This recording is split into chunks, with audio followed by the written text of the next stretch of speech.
¿Te has preguntado alguna vez por qué es tan fácil doblar una lámina o una hoja de papel si lo haces en este sentido, y casi imposible si la giras 90 grados? La explicación reside en el segundo momento de inercia. Te explico en qué consiste.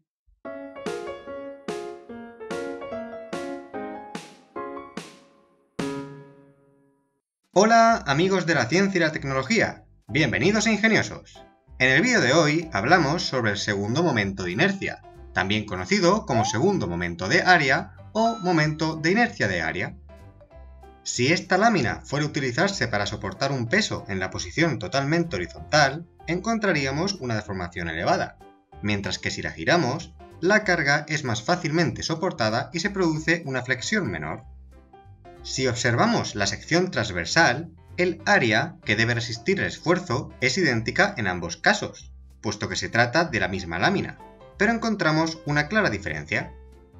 En el primer caso, el área de la sección está distribuida cercana al eje con respecto al que se produce la flexión, mientras que en el caso girado 90 grados, el área se aleja de este eje.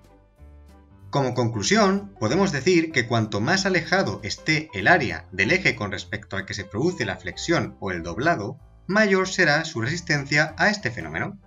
El segundo momento de inercia sirve para cuantificar la resistencia que una determinada sección presenta ante esfuerzos de flexión con respecto a un eje particular. En otras palabras, cuantifica cuánto de cerca o de lejos se encuentra el área de ese eje.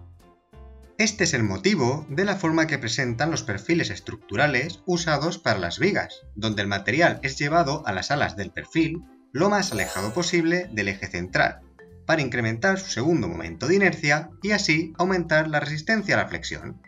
Todo esto sin necesidad de utilizar secciones muy gruesas y optimizando así la cantidad de material utilizado. Es decir, encontramos una solución ingeniosa y que nos permite ahorrar gracias a la geometría. Sin embargo, el segundo momento de inercia no se trata de una propiedad única de una sección geométrica, ya que está referida respecto de un eje, variando según la posición de este. ¿Y entonces, cómo calculamos el segundo momento de inercia? Supongamos que tenemos la siguiente sección, referida a unos ejes X e Y, la cual puede dividirse en pequeños elementos diferenciales de área. Cada elemento diferencial tendrá una distancia X e Y respecto de cada uno de los ejes, según la posición que esté ocupando. Matemáticamente, la definición del segundo momento de inercia respecto de un eje es la suma del producto de cada diferencial de área por la distancia hasta ese eje al cuadrado. Si por ejemplo nos referimos a la inercia respecto del eje X, la distancia de cada diferencial de área hasta ese eje viene determinada por la longitud Y, siendo la inercia igual al sumatorio del producto del diferencial de área por Y al cuadrado. Obviamente, y como os estaréis imaginando, para obtener un resultado más preciso, el sumatorio se sustituye por el concepto de integral. De manera análoga, el segundo momento de inercia respecto del eje Y se obtendrá integrando el diferencial de área por X al cuadrado. De acuerdo con esta definición, el resultado tiene unidades de longitud elevada a la cuarta, por lo que no debe confundirse con el primer momento de inercia, cuyas unidades son masa por longitud al cuadrado, y cuyo concepto físico es totalmente distinto. Este refleja la distribución de una masa respecto de un eje de giro, y la resistencia que opone a un cambio de velocidad, cosas que son para otro vídeo. Es el momento entonces de hacer un ejemplo. Intentemos obtener el segundo momento de inercia de esta sección, formada por un rectángulo y un triángulo respecto del eje X. Para poder realizar la integral doble, necesitamos conocer los límites de integración. Dadas las dimensiones de la sección, la variable x varía entre x igual a 0 y x igual a 10.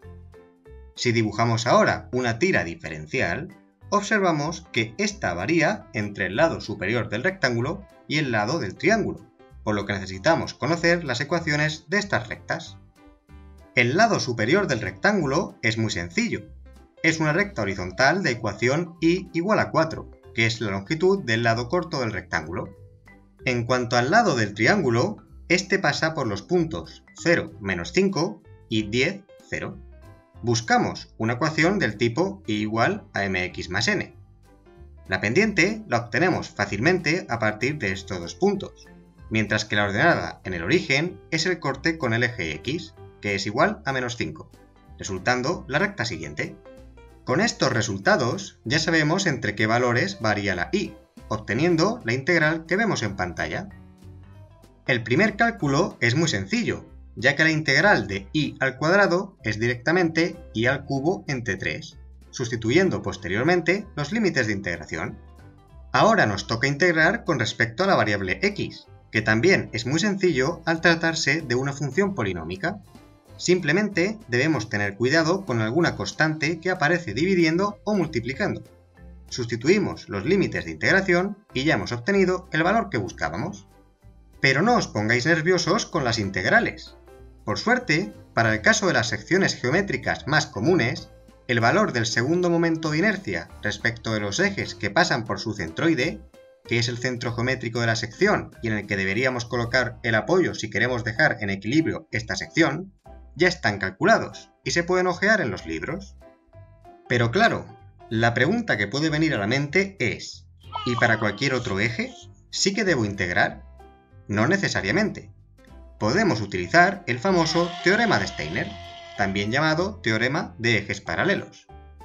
Imaginad que queremos obtener la inercia de este rectángulo respecto de un eje x distinto al eje x sub c, que pasa por su centroide, cuyo valor conocemos. El teorema de Steiner indica la relación que existe entre estos dos ejes paralelos. El valor de la inercia respecto del eje x es igual a la inercia respecto del eje x sub c más el área de la sección por la distancia al cuadrado entre ambos ejes.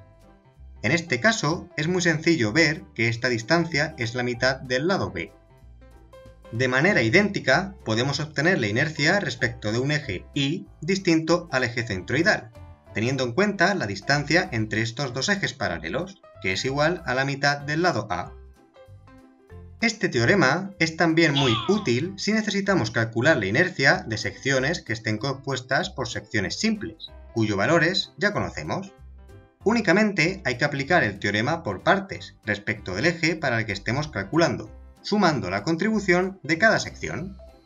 También es posible restar si tenemos elementos con agujeros, siendo una herramienta muy potente y que nos evita utilizar las integrales en la mayoría de los casos. Por último, ¿creéis que puede ser posible obtener el segundo momento de inercia respecto del tercer eje? Y me estoy refiriendo al eje perpendicular a la sección, el eje z. La respuesta es que sí, y también tiene su significado. En este caso, el segundo momento de inercia respecto del eje z guarda relación con la resistencia que presenta la sección ante esfuerzos de torsión, y se le conoce como momento polar de inercia. Como es natural, cuanto más alejada esté el área de la posición de este eje, mayor será la resistencia ante la torsión. En esta ocasión, para calcularlo, en lugar de considerar la distancia x e y de cada elemento diferencial hasta los ejes, se utiliza la distancia ρ hasta la posición del eje z, de aquí el nombre de polar. No obstante, si sustituimos de nuevo ρ al cuadrado por x al cuadrado más y al cuadrado, teorema de Pitágoras, y dividimos esta suma en dos integrales, podemos comprobar que el momento polar de inercia es suma del segundo momento de inercia respecto de ambos ejes, x e y, lo que se conoce como teorema de ejes perpendiculares. De esta manera, conociendo dos de ellos, fácilmente podemos calcular el tercero. Esto ha sido todo por hoy. Muchas gracias por elegir el canal para seguir aprendiendo. Podéis dejar cualquier pregunta en los comentarios y estáis invitados a suscribiros. Gracias y recordad, en el saber nunca cabe la saciedad. ¡Hasta otra!